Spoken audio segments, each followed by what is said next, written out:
10 helicopters rose into the night sky over southern Lebanon, not transporting supplies or reinforcements, but evacuating dead and wounded Israeli soldiers from a battlefield the Israeli military quickly sealed off under strict censorship. There were no official casualty figures, no released images, and no operational details shared with the public. Israeli media outlets described the incident as one of the most devastating single strikes against Israeli forces during the entire Lebanon campaign. Despite the scale of the event, the American public, whose tax dollars are funding the war effort and whose troops are increasingly being positioned for its most dangerous phase, heard almost nothing about what unfolded that night. That silence does not appear accidental.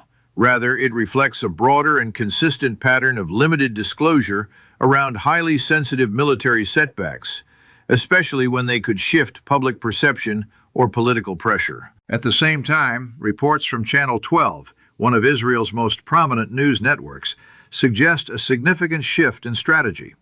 According to its coverage, if the United States were to initiate a ground invasion of Iran, Israeli forces would not participate in any capacity, not even in a limited or supporting role.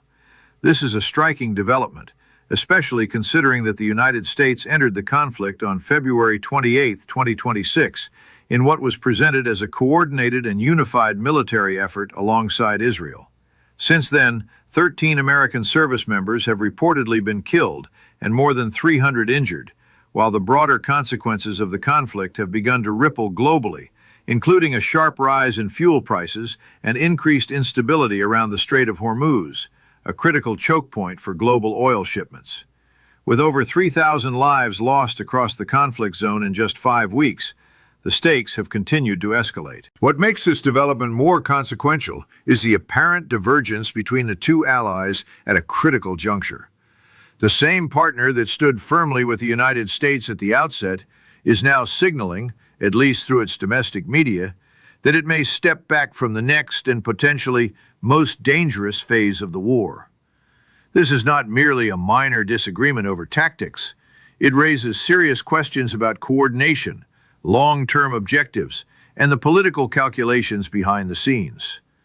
To fully grasp how this situation has evolved, it is necessary to look closely at what is happening on the ground in Lebanon, because the reality of that battlefield is closely tied to the looming decisions regarding Iran. Israel officially launched its ground offensive in southern Lebanon on March 16, 2026, with a clear and stated objective: to push Hezbollah forces north of the Litani River, establish a buffer zone, and halt the ongoing rocket fire targeting northern Israeli communities. For months leading up to the operation, Israeli officials had portrayed Hezbollah as significantly weakened, claiming its command structure had been disrupted, key leaders eliminated, and its operational capacity severely diminished. However, reports from the front lines suggest a far more complex and challenging reality. Despite the mobilization of approximately 400,000 Israeli troops, there has been little evidence of decisive territorial control, with Israeli forces struggling to secure even a single major frontline town. Observers with direct insight into the conflict have described the advance routes in southern Lebanon as effectively becoming a graveyard for tanks, indicating heavy resistance and substantial losses. Further complicating the situation, a senior Israeli security official cited by Channel 12 expressed serious concern over the scale and coordination of attacks coming simultaneously from both Hezbollah in Lebanon and Iranian forces. Rather than acting as a weakened militia, Hezbollah appears to have preserved its most capable units, deploying them strategically at a moment when Iranian missile barrages were already overwhelming Israeli air defense systems. This level of coordination suggests a high degree of planning and resilience, contradicting earlier assessments of Hezbollah's condition. It is within this context of intensified resistance, unexpected battlefield challenges, and shifting alliances that the helicopter evacuations took place, underscoring the human cost and operational difficulties that are largely hidden from public view. More than 10 helicopters were involved, evacuating both the dead and the wounded from what is being described as the most severe single strike of the Lebanon campaign so far.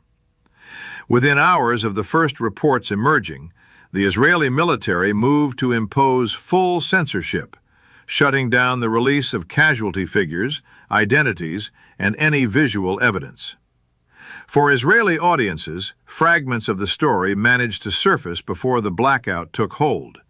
But for the American public, whose financial support underpins much of the war effort, it was as if the Ghatna never occurred at all. While that silence was being enforced, a separate and far more consequential military buildup was quietly taking shape in parallel. Roughly 2,500 United States Marines, specifically trained for amphibious assault operations, have been deployed to the Middle East, signaling preparation for scenarios that go beyond limited air or naval engagement. At the same time, Donald Trump told the Financial Times that he was considering the possibility of seizing Khar Island, Iran's primary oil export terminal in the Persian Gulf, a move that would have immediate global economic and military implications. Meanwhile, Marco Rubio publicly stated that U.S. objectives could be achieved without deploying ground forces inside Iran. These two positions, one suggesting escalation, the other restraint, were expressed by the same administration within the same week, highlighting a lack of clear strategic alignment at the highest levels of decision-making. A former Marine Corps officer, now serving as a member of Congress, outlined what would realistically follow if those Marines were ordered into action. He emphasized that they would carry out their mission with discipline and precision, as expected of professional forces, but warned that within 15 to 30 days, the operation would inevitably require reinforcements and logistical support on a scale that transforms a limited strike into a sustained military commitment. The fundamental challenge lies in holding contested territory against a determined adversary defending its own coastline. What begins as a short-term objective quickly evolves into a prolonged and complex engagement that extends far beyond initial expectations or public messaging. Analysis published by The Hill described a potential ground invasion of Iran as a strategic disaster in the making. While comparisons to the 2003 Iraq War are frequently invoked, they fail to fully capture the magnitude of the challenge. Iran's population of approximately 90 million people, combined with a landmass 4 times the size of Iraq, presents a vastly different operational environment. Its geography, particularly the Zagros Mountains and expansive desert regions, has historically posed severe difficulties for invading forces. Moreover, the Islamic Revolutionary Guard Corps has spent decades developing a defensive doctrine specifically designed to counter exactly this type of invasion scenario. Pentagon war simulations have consistently pointed to the same conclusion. Any such operation would require hundreds of thousands of troops, years of occupation, and casualties potentially exceeding those from all post-9/11 conflicts combined. Compounding this reality is the growing indication that the burden of such an operation would not be shared equally. Israeli security analyst Simon Sippis stated clearly that Israel lacks both the manpower and the equipment necessary for a ground campaign inside Iran, framing the issue not as hesitation, but as exhaustion. Israel is currently engaged across multiple fronts, including Gaza, Lebanon, and the West Bank on the ground, as well as aerial operations involving Iran and Yemen. The Israel Defense Forces is not operating from a position of reserve strength, but is actively engaged across 5 simultaneous theaters, absorbing continuous losses, including those in Lebanon significant enough to warrant immediate censorship. Retired Brigadier General Israel Shafir reinforced this point, noting that the Israeli public itself is increasingly fatigued by the ongoing conflict, and that participation in a joint ground invasion of Iran is not aligned with Israel's current strategic interests. Public sentiment in the United States reflects a similar exhaustion. A recent survey conducted by Reuters and Ipsos found that only 7% of Americans support the idea of a ground invasion of Iran, indicating overwhelming opposition. This resistance is not confined to one political side. Republican Congressman Tim Burchett stated openly that there is little appetite among lawmakers for such a conflict, while former Representative Matt Gaetz warned during remarks at CPAC in Texas that a ground invasion would weaken the United States economically and strategically, driving up costs domestically without guaranteeing improved security outcomes. These statements point to a widening divide within political circles over the direction and justification of the war. Concerns are also emerging within Congress regarding oversight and transparency. Democratic members of the House Armed Services Committee have formally requested a public hearing with Pentagon officials, arguing that classified briefings have not provided sufficient clarity about ongoing plans. The fact that lawmakers responsible for authorizing and overseeing military action are expressing uncertainty underscores the level of ambiguity surrounding critical decisions at this stage of the conflict. Against this backdrop,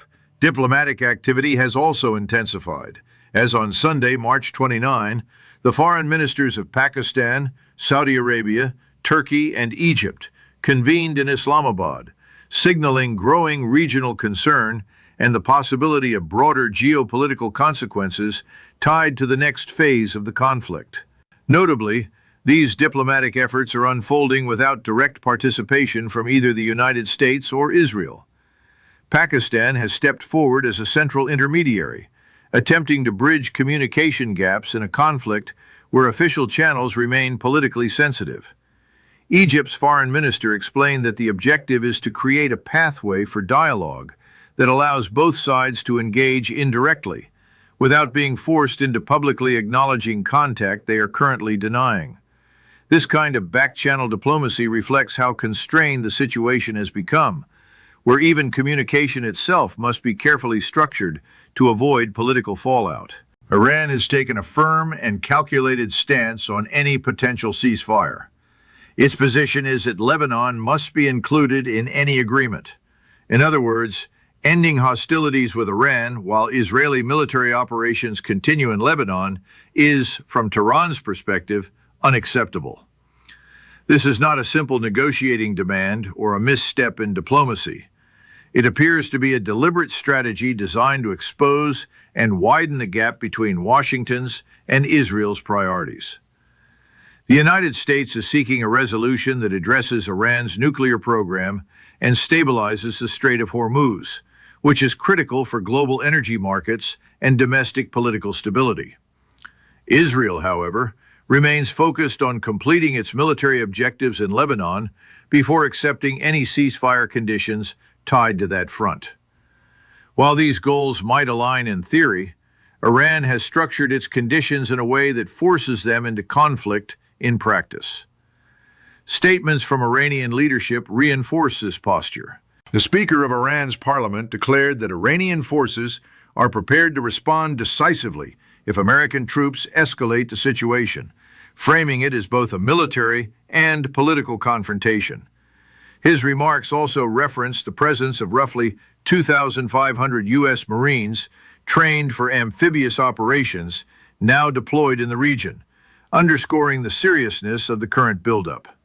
Around the same time, on March 28, the Houthi movement entered the conflict from Yemen, effectively opening another front and increasing the overall pressure on U.S. and allied forces. This development is less about geographic expansion and more about the activation of a broader strategic model. Rather than relying on a single centralized force, Iran appears to be leveraging a network of aligned groups across multiple regions, each capable of applying pressure within its own operational space. Hezbollah has been coordinating strikes from Lebanon in parallel with Iranian missile launches, while militia groups in Iraq and Syria have targeted American bases. Now, with Houthi involvement, pressure is also being applied to shipping routes in the Red Sea. This distributed approach increases the overall cost of the conflict without requiring a conventional large-scale battlefield victory. The objective, in essence, is to make the continuation of the war politically and economically unsustainable for Washington. Those costs are already becoming visible in everyday life. Fuel prices have risen significantly since the conflict began, with increases exceeding $1 per gallon in some areas. Around 30% of global ammonia production, essential for fertilizers used in crops like corn, wheat, rice, and soybeans, is tied to Gulf energy infrastructure that is now under threat. This has direct implications for global agriculture, as farmers, particularly in the United States, are making critical planting decisions amid ongoing uncertainty about supply chains. At the same time, shipping costs have surged, with supertanker rates reaching record highs and several major companies rerouting vessels away from the Gulf altogether to avoid risk. These economic pressures are not abstract figures. They translate into higher costs for fuel, food, and basic goods, affecting households and businesses that have no direct influence over the decisions driving the conflict. Behind these broader impacts are also the human consequences. The 13 American service members confirmed killed in this conflict leave behind families and communities, while the more than 300 wounded will carry the physical and psychological effects long into the future. Together, these elements paint a picture of a conflict whose scope is expanding not only across regions but also across economic systems and societies, raising difficult questions about its trajectory and long-term sustainability. The official casualty figures being released should be understood as the documented minimum, the baseline, not the full scale of losses in an active Yudd environment where military censorship was imposed within hours of reports describing the deadliest single strike of the Lebanon campaign. This week, a former commander of United States Central Command confirmed that the U.S. military has been actively developing plans for a potential ground operation in Iran. That acknowledgement moves the discussion out of the realm of speculation and into confirmed institutional planning. The presence of Marines already positioned in the region further reinforces that these preparations are not theoretical. Forces trained specifically for amphibious operations are not typically deployed without a defined operational purpose, and the political leadership has not ruled out their use. At the same time, the only declared combat partner in this conflict, Israel, has signaled through its own media that it does not intend to participate in a ground phase inside Iran. That creates a widening gap between the public framing of the alliance and the emerging operational reality. Israeli casualties in Lebanon remain under strict military censorship, limiting visibility into the human cost on that front. Meanwhile, members of the House Armed Services Committee have stated openly that the oversight they are expected to provide is being constrained by incomplete information. The official narrative continues to suggest movement toward diplomacy, yet the situation on the ground points in a different direction. Approximately 400,000 troops have been mobilized for operations in southern Lebanon, but there is still no confirmed control over key frontline towns. Hezbollah, which had been publicly described as significantly weakened, has demonstrated a level of coordination and effectiveness that contradicts those earlier assessments. The occurrence of one of the deadliest strikes in the campaign, followed immediately by comprehensive information suppression, adds to the uncertainty about what is actually unfolding.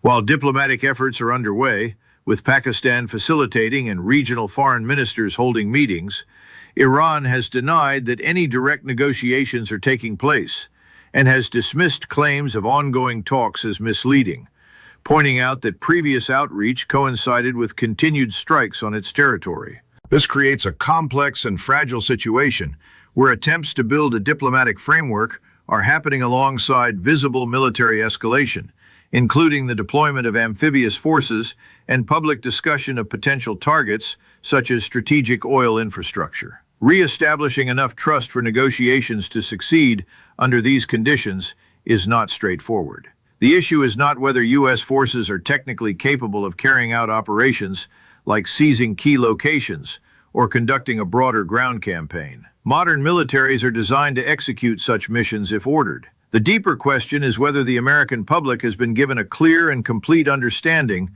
of the costs already being incurred in existing theaters, and whether the justification for expanding the conflict aligns with those realities. It also raises questions about burden sharing and strategic intent. If the partner whose security concerns were central to the justification for entering the conflict is stepping back from its most dangerous phase, it alters the calculation significantly. The human and economic costs are not hypothetical. They are already visible in casualties, injuries, and the broader economic impact affecting everyday life. Whether escalating further would meaningfully advance stated objectives or instead deepen those costs is a question being increasingly raised by analysts and policymakers alike. In the end, the image of helicopters flying under cover of darkness to evacuate casualties captures more than a single Ghotna. It reflects the broader tension between what is happening on the ground and what is being communicated publicly. As forces continue to be positioned and decisions move closer to potential escalation, the gap between operational reality and public awareness becomes a central issue. What this ultimately means for American soldiers depends not only on military capability, but on political decisions, alliance dynamics, and the extent to which the public is informed before, rather than after, those decisions take effect.